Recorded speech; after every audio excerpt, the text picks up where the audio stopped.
Good everyone. I hope you guys are having an amazing day. So today I'll be talking about a different topic that's about the rollout strategies. I personally believe that the rollout strategy is a very important topic, not just from a service cloud perspective, but from any other rollout perspective. When it comes to Salesforce, or for that matter, any other technology in place, right? You might have seen a difference today. Like I'm not using Jamboard. I thought for a change, let me do that in using slides. I'm not a big fan of slide because the reason why I don't use slides most of the time because I don't find valid reason to copy paste what's already there in Trailhead to the slides. That being said, I thought I might you know do something different, take some content from Trailhead, and then demonstrate using slides, right? Because it's more theoretical. Now, when you talk about the mobile app rollout, right? So we are specifically talking about the mobile app rollout.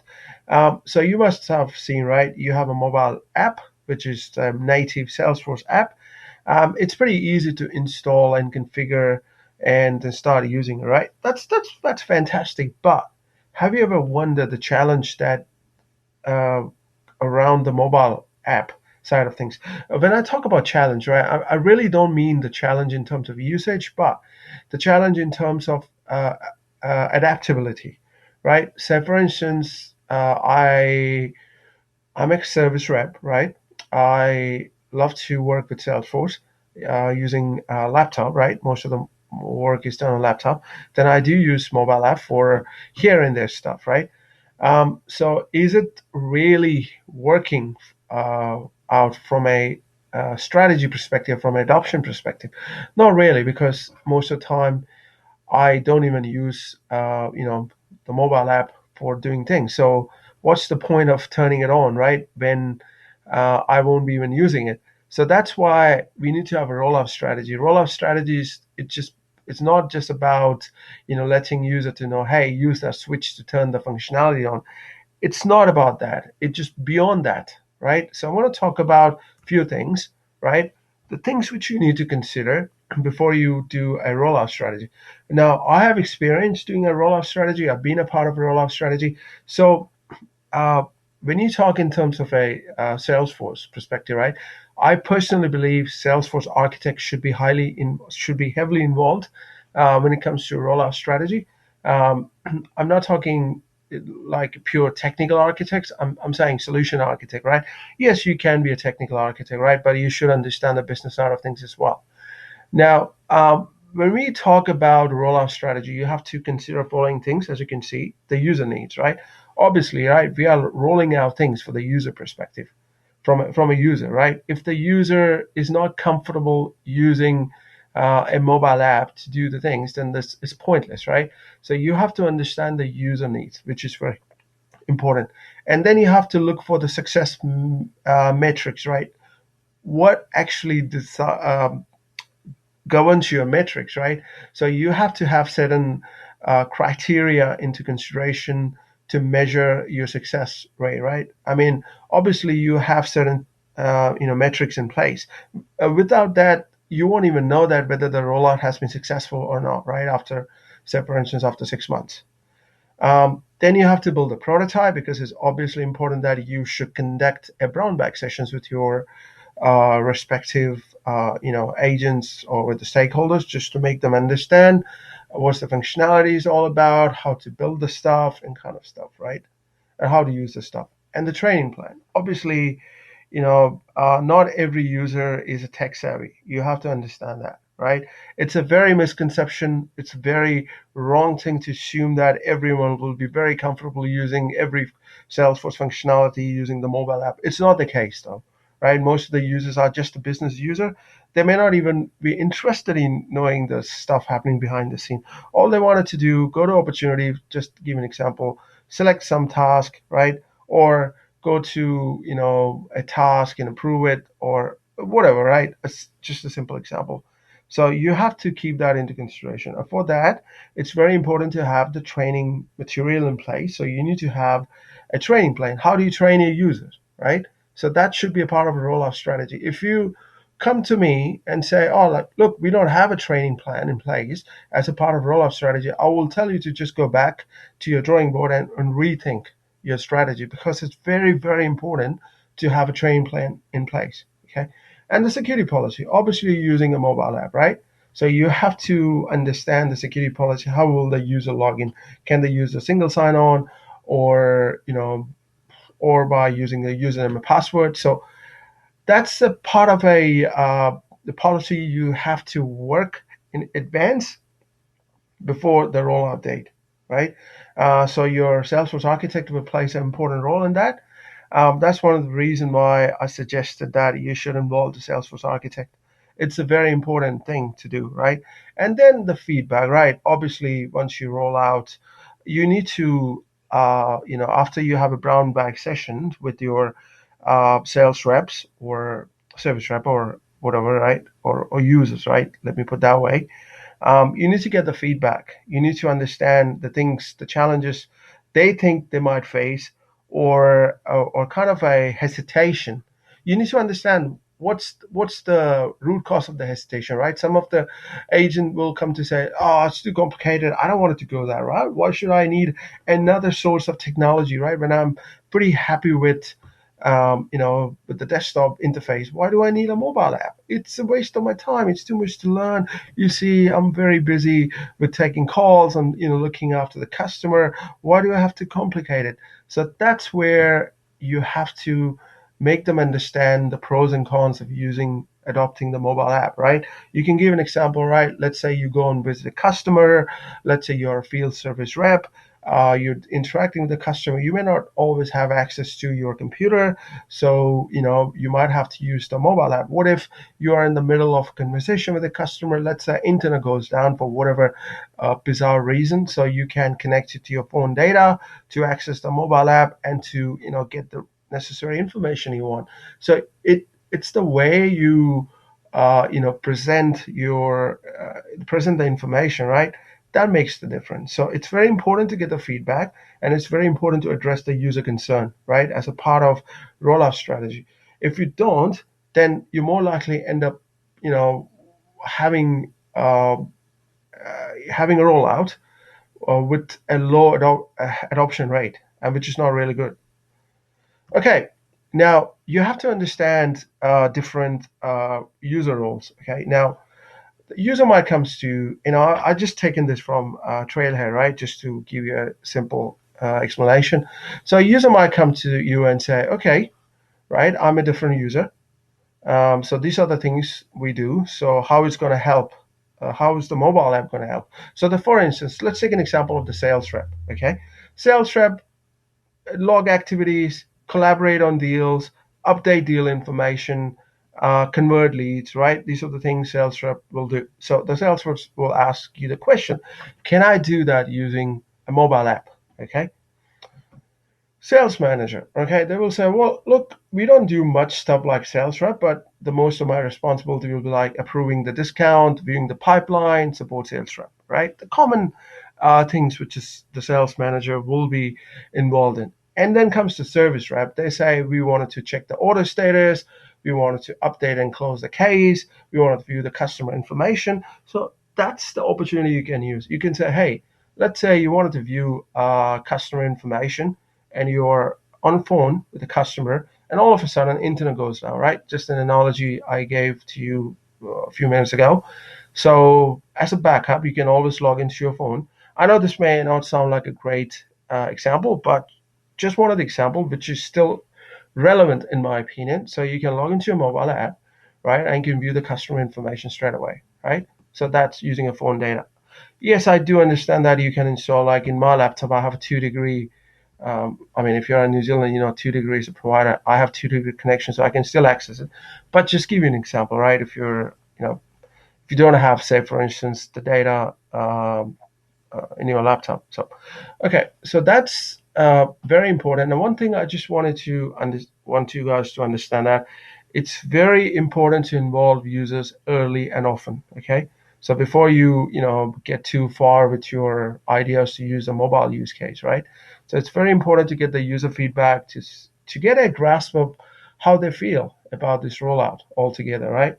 because at the end of the day, right, these people are the one who will be using it, right? Just having a rollout in place without consulting user is not a great option whatsoever.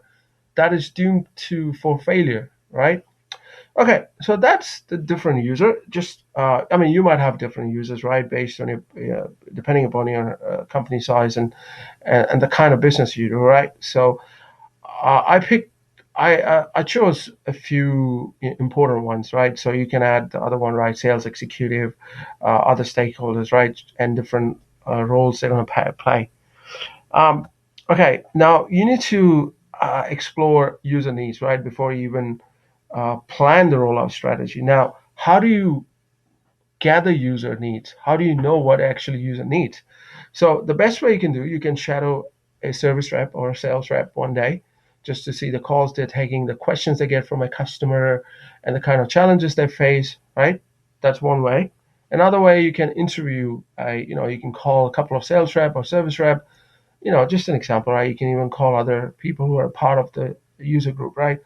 Or a focus group, and then I start asking questions, right? What are the challenges they face day to day on a daily basis, using an existing desktop model, right? And so you have to work based on their feedback to see how the mobile app will fill that gap, right? Some of the user sales rep might say, "Hey, I go to the client side, and sometimes I don't have access to the desktop, so I have to call somebody in the help desk to say, hey, can you give me information of this customer? It's very uncomfortable. I wish I had a mobile app where I can, log in to, look at the last conversation the customer had with the sales rep. It makes my life a bit easier. It makes the communication a bit easier instead of looking like an idiot in front of a customer and where as a customer start asking questions. Don't you guys know the conversation I had with the previous rep? I'm sorry to say, I don't want it to repeat what I had. You guys are pretty inconsistent. I don't want it to deal with it again. So you see the kind of frustration that caused, right? So having a mobile app, it's just the one way to solve that, right? So, and then other thing, you can send out the surveys to, could be multiple choice or could be, whatever, right? So just send out the surveys to get information about, you know, uh, about the challenges they face, right? Now, so that's one of the. Sometimes the sales rep can say that, okay, um, you know, the customer, when they go to visit the customer site, the customer is too busy, telling. No, sorry, let me repeat it. So a sales rep goes to a customer place, right, to find out what the problem they're facing. And the customer starts saying, okay, I got this problem, I got that problem, I got this problem. So, and sales rep kind of struggles to write the meeting notes. And once they write the meeting notes, they have to fill that information to your Salesforce. So the sales rep kind of asks, right, is there any way I can automate this process? So it's pretty simple, right? So you can create quick log a call custom action, default the date and the type of visit, and then provide a description field. And there is something called phone speech to text feature. You can dictate the notes in the description field. So it makes the life pretty easier, right? So that's one of the scenarios you can do. Right now, you have to identify, the stakeholders and executive sponsor, because they are the one who's actually gonna say, okay, you guys are good to go, because you know, um, without their approval, you cannot do a rollout. I mean, let's be very honest with you, right? So the few people comes to my mind, like when I used to work in one of the agencies, right? So you got executive sponsor, product manager, Salesforce admin, Salesforce architects. The super user plays a very important role. Super user is the one they're normally, responsible for training the other users. So they're kind of a stakeholder. They should be on board. You have to work with them, about the plan, about the things you want to do, and you have to present the value return of investment to them, right? Obviously, if I'm a stakeholder, right, I will ask you the first question, right? What's the return of investment? Why are we spending a lot of money in this rollout and with zero return of investment? If you tell me there's no return of investment, I will say no, I'm not interested to give approval for this rollout. But if you tell me, right, the customer rep, performance will improve, their life will become easier, they can, liaise with customer in a more efficient way. It will help our CSAT score. So if you give me that business, numbers, right, I'll be happy. I'll be convinced, right? I'm just giving you a very simple way. Uh, so business, you have to talk in language of business. Okay, you cannot talk to, say for instance, I have no idea about the Salesforce. Just give you an example, right? You come to me and start saying, oh, okay, I'm going to roll out this mobile app. It can do opportunity. I can look at the pipeline. I can look at, I can create a quick action. I was like, what jargons are you talking about? I mean, I'm not interested. Let's cut this crap. Just tell me uh, the benefits of using this app in terms of return of investment, right? If you start telling me, oh yeah, they can log a call, I will say, no, no, no, no, no, cut the crap. Tell me the real benefit in terms of business language. So if you start telling me, customer, there will be better relationship with customer, agents will feel less pressured. They'll be able to answer customer query in an efficient way when they visit customer site, and you will see better CSAT score. If that kind of terminology if you use, right, then I'll be pretty convinced. That's why I often tell you it's very important to bring solution architect into picture, right? Most people assume that, oh, okay, we don't need architect. That's why the things goes wrong, right? You cannot do things without the help of an architect because architect will have business understanding as well as a technical understanding. So it's very important to, involve architects into discussion. That's why I often say architects are a part of a stakeholders, right? All right. Now, plan your rollout. The D-Day, right? So you need to pick a launch day, right? So obviously you need to say, okay, I'm gonna release. Uh, I'm going to propose, say, 27th of March, just a rough number to be a rollout date. But okay, that's great. Now, what about the project schedule? When exactly you're gonna add all the features and customize it and get ready to be deployed? So let's say it will be done by 15th of March, so that testers will get enough time to test it, and then we'll roll out, right? And then what will you define a measure for success? Obviously, right? Adoption rate, higher adoption rate. Every user start using mobile app, right? That's the main intention behind this rollout. If out of 100 user, if only two people are willing to use the mobile app, then your rollout has failed. Absolutely, it's a failure. But after 100 users, if 98 users are willing to use and two kind of struggle, you can always teach them, what challenges. You can always work with them about the challenges and teach them, the tips and tricks to use the app in an efficient way. Then the last thing is the developed mobile device and security policies, right? Which is very important in my personal opinion, because obviously, right, I spoke about single sign-on. If you wanted to provide the single sign-on, if you don't want to provide a single sign-on, that's your choice. If you wanted to enable multi-factor, so that's a part of a security policy. So usually that's something you need to work with the IT team and solution architect or technical architect, right? To figure out what's the best way to go forward. So that's something you need to work out, right? If you're an architect, you know what you need to do, right? You need to reach out to a few people in IT team and network team, whatever, and figure out. Okay, you plan your rollout. Fantastic. Now what? Obviously, you need to communicate this rollout to your company, right? Otherwise, how will the users know or your stakeholders will know what's coming? So, so it involves two things, right? You need to design the training plan before you communicate, and you need to send out the message, right? Because you send out an email, could be in the form of a marketing template or whatever, right? It has to be framed in such a way it looks nicer, it looks prettier, and it conveys the message in an efficient way, right? And also, it will be good to mention the return of investment, why we're doing this, and the significance of having this rollout, and the potential impact we can see in terms of user performance after this rollout. So you need to form your email in such a way that it kind of sound convincing, right? Otherwise, if you just send out an email, hey guys, we're gonna do a rollout, thanks. And if I see that email, okay, I will say whatever. I get a lot of email in a day, right, where I work. Most of the time, I ignore it because the way they write email, right, I just say, just boring. Because when you're in the middle of doing something very important, right, you get a lot of emails. So most of the emails you'll say, it's not nothing to do with me. So I just keep it on the side or ignore it. So, but if you make it appealing, if you send out, the comms in such a way, you put out every information which is important for the users and stakeholders to know, then it makes total sense, right? Because you work so hard to plan out the rollout, you work so hard to design the training plans, you work so hard to liaise with different stakeholders. Now, might as well put a little bit of extra effort, right, to send out an email. So that's pretty much.